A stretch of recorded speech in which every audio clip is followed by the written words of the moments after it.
You are listening to Processing Trauma Out Loud, conversations about trauma and healing from two women who are doing the work. My name is Jeremiah Jones, and I am the producer of this podcast.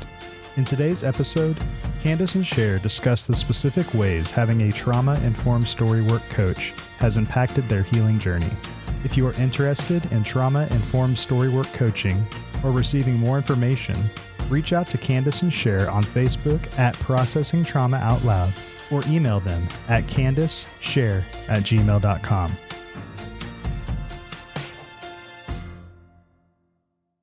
Hi, Cher.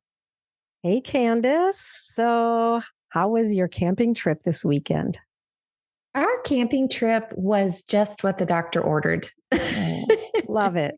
It was nice. We got to tent camp right by the lake that isn't too far away from our home. Just went one night and enjoyed campfire food and just the peace and quiet, and just love being on the water, and had a few little shenanigans. Had a had a raccoon that tried to steal my chips. We were looking at the fire and we heard this rustling sound and turned around, and sure enough, there's a raccoon with my chips in his mouth trying to run away. But I will tell you, we got the chips back, and if you know me, I will fight harder for my bag of tortilla chips than I would of my steak. Well, too bad it was a raccoon and not a bear, right? Right. Yeah. So that was fun. Oh yeah. So nice to just get away sometimes and play. Yeah. Oh yeah. Love it. Yeah. Well done. Thank you. Today in our podcast, we are going to be talking about why we chosen to invest in having story coaches. And for us, we knew that we wanted trauma-informed story coaches because of what we were hearing and learning about the difference between that and, even personally for us, traditional counseling. Nothing wrong with that, but we had discovered something else that could probably take us a little deeper. And so we invested in the storywork coaches with women who were trained in doing trauma-informed story work and had spent years doing their own work. And that was important to us. And we have just really not looked back. We haven't regretted, I'm going to say, 1 minute or one penny or lots of pennies that we have spent investing in our story work. Yeah, I'm with you 100%. And I'll say also, our story coaches have done the work and continue to do their own work as well. Like, there's not really a point we come to and we don't have to deal with childhood trauma any longer. It's an ongoing process. And so they too continue to do their own work, which I think just brings so much integrity every time we meet with them, as they know what we're going through. They have gone and are going through it as well. Well, the empathy is sincere. Yeah. Oh, yeah. Love it. They're meeting us from a place of understanding. And what we want to do today is just name some specific things that have changed for us and continuing to change as we heal, as we grow, as we are strengthened in who we are. I'm just curious if you can start this conversation by sharing some specific ways that working with your story work coach has changed your life. Cher.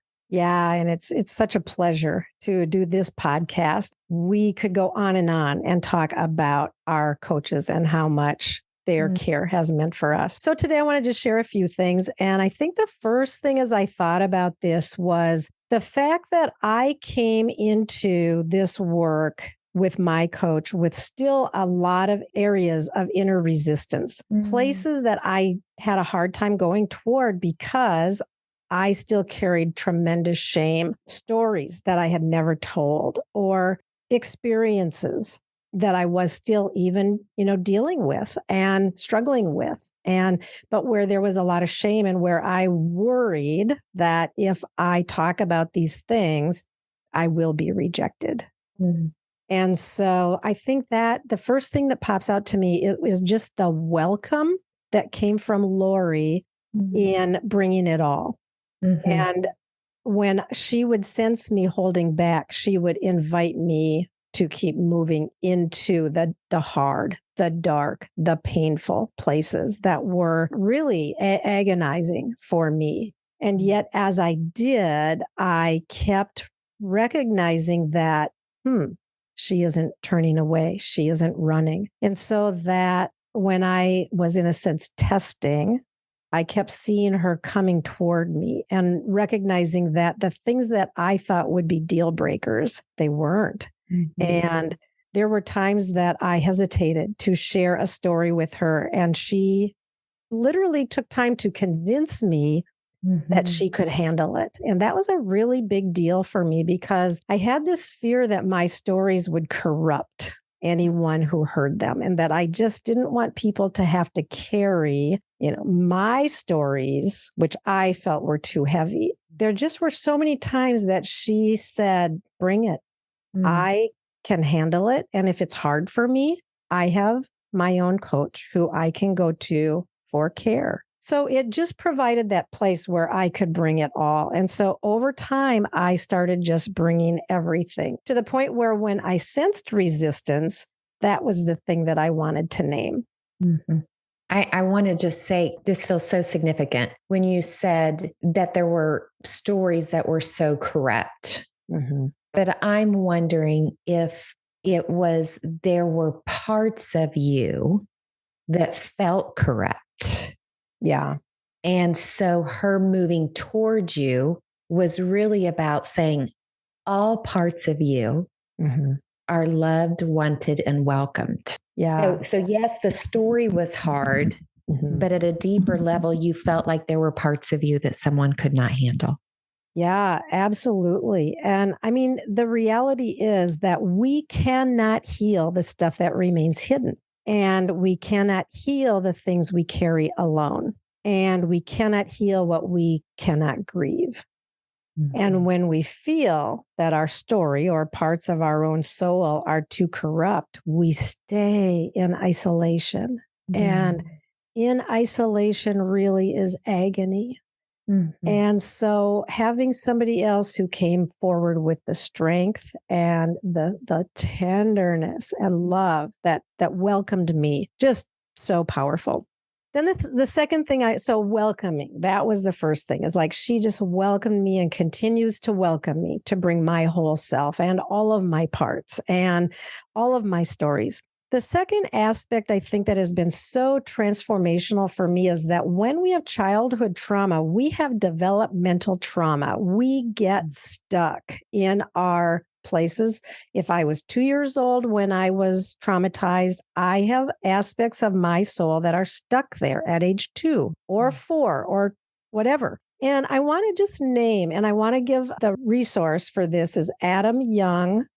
He has an article called The Big Six, and you can just Google Adam Young, The Big Six, and he has more on this. But I want to just name that as children, we, and even babies, we needed these 6 things. And if we didn't get them in our childhood from our primary caregivers, we have developmental trauma. And so I did not get these things. And for sure, not on any kind of a regular basis, maybe little pieces here and there. But I want to just name the 6, the big 6, not going to define them, but Lori met me in my places of need and consistently offered me these big 6. And this has been absolutely life-changing for me. Attunement, which is basically, I see you. Responsiveness.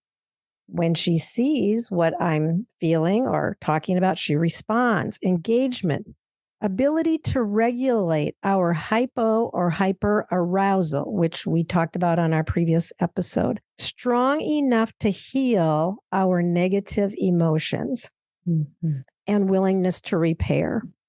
And Lori offered me those 6 things over and over, which enabled me particularly to go into some of my big emotions that I had to shut down my whole life, where I was not allowed to cry or to express anger or express any emotions. Even after severe abuse, I would be threatened with, no crying or else. And if I walked into a room, I would hear words like, stop moping, right? I was expected to be happy in a place where there was tremendous harm. So to have a person in my life who was inviting me to bring forward my sadness and my rage, and this took months. I mean, when I met her, one of my goals was that I would be able to cry because I had longed to cry for years, but I just could not. But slowly over time and in the context of my stories, being able to, when I would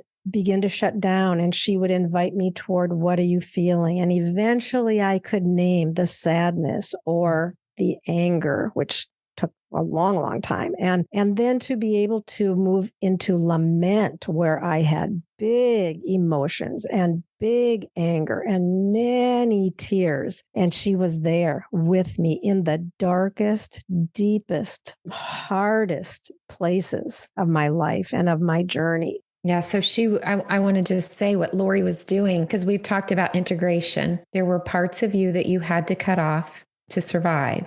He invited you to bring those parts back because they were good parts. Mm-hmm. It's good to feel angry over injustice. Yeah. It's normal to feel sad over deep hurt and harm, to be able to begin to feel those in the context of those big 6 needs being met. Yeah.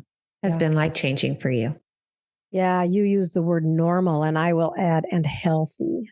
It's so healthy for us to be able to be furious about the things that are worthy of fury, or to cry a million tears that are worthy of a million tears. And yet when we're stuck in those places of developmental trauma, we just can't. I couldn't until I was surrounded by love and care in those places. And really for me, I will say invitation to go there and feel it. Then the last thing that I want to just mention quickly is being able to use my voice. We know that evil has been trying to silence the feminine voice since the beginning of time, really, and how effective evil has worked against femininity and the feminine voice. And this is something that Lori and I talk a lot about. Is even from the very beginning, she would ask me in every session, what do you need today? And I literally, at the beginning, I would freeze.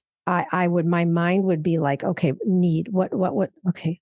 I remember one time just saying, I hate that question. And I don't even know what it means. Like, what would some options be? And she literally helped me begin to recognize, like, what do I need? And it was this repeated invitation of me to be able to ask for what I need and to be able to use my voice. And still, there are many times when I will start to share something that's going on or share a piece of a story, and my voice will get very raspy and very quiet, and it gets hard for me to breathe. But I'm learning how to feel those things in my body and recognize what's going on and pause for a minute and be able to say, my voice matters. Here and now, and I want to use my voice, and I will very gently, very tenderly press through. Doing this podcast has been huge for me to be able to put my voice out and begin to even share some things publicly that I have never before. There's just tremendous freedom in that for me. So I could go on and on. There are a million things that I could talk about, but these are just a few of the ways that my life has been transformed by working with a trauma-informed story coach who is one of the most beautiful people on the face of the earth, my coach, Lori. Yes. I have to agree with you on that, because I've gotten to know and meet your coach, and definitely agree. I also just want to say it's been such a privilege to get to walk with you on the journey of witnessing you using your voice. I mean, the more I've come to know you and your stories, it is a huge thing that you are overcoming to use your voice. I do want to mention we didn't talk about this, but I believe it's okay. There was a time, and this was earlier on in our journey, that you popped up with a video to our story group. So vulnerable. And so I'm going to say, I knew for you to do that, you were working through a lot. And I watched that video with you expressing to us what you needed. And I was so drawn, like, I want to be that vulnerable. Yeah. Like you've really gone before us in some ways of overcoming that fear of vulnerability. And I just want to say, as your friend, good job. Good work. My definition of a hero has really changed a lot in the last few years. Yeah. And I want to say that you're one of my heroes. Wow. Candace. No, I'm serious, Cher. Because we're up close, right? I watch what you have to go through and work through to heal. There's a lot of heroes that, I'm thinking of things like CrossFit anyway, like building physical stamina and strength, which is amazing. But I just want to say there are people working just as hard to build emotional strength. And you are one of them, my friend. Well, thank you. As are you. And so I want to turn, flip the You don't want any more attention? I do. I love it. And I would stay here, but I want to make sure you get time too. And I want our listeners to hear you share about how working with Patria has been so amazing for you. So I turn the table to you, Candace. I think it's interesting when you said her name, Patria, something in my heart just fluttered. I just love her and I feel safe with her. My journey working with her started out with coming from several years of not thinking I would ever be able to trust anyone in a counseling type relationship.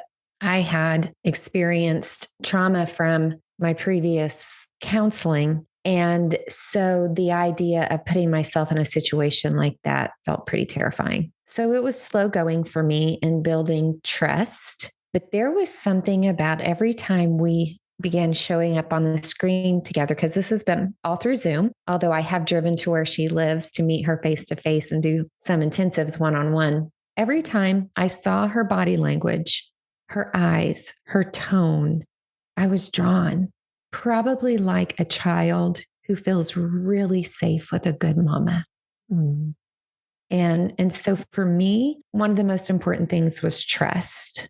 And that's what developed over time. I think in the past, I would tend to build trust, not real trust, but I wanted to trust really quickly.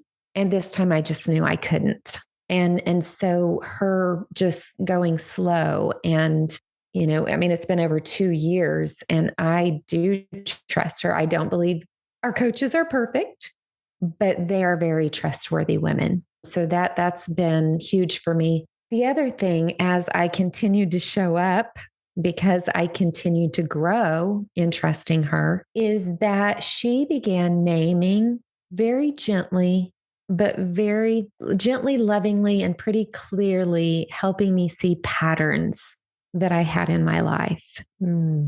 It wasn't that she just helped me see the patterns, because I knew enough to know that there were things that I still struggled with and dealt with that I hated. Not just hated, but had parts of me that I hated. But when she began moving me in that direction of looking at those patterns, it was with such kindness and love and helping me see things from a different perspective. That's been pretty life-changing for me, because I felt like I could be pretty rigid in how I would see something. And she began talking to me about, she would call it the third path. Like maybe it's not either or, and so black and white. But the third path, oftentimes when she would bring this up, it would always just be like, how did I not see that? But I didn't. My brain didn't slow down enough. Right. I love that. And how when we are in a place of self-contempt, right? Like you said, parts of your life that you hated, right? When we're stuck in those places of self-contempt, we cannot even see another path. We're just caught in that dark cycle. And so she intervened. And, it's almost like her first suggestion, it was too bright, right? So like, what's the third path? What's the path that you can get on today that will get you moving in a direction? Yeah, really beautiful. Yeah. And the other thing about that is the way she would not come into agreement with me when I got into shame and self-contempt and spoke about that little girl like she was the problem. Mm-hmm. Yeah.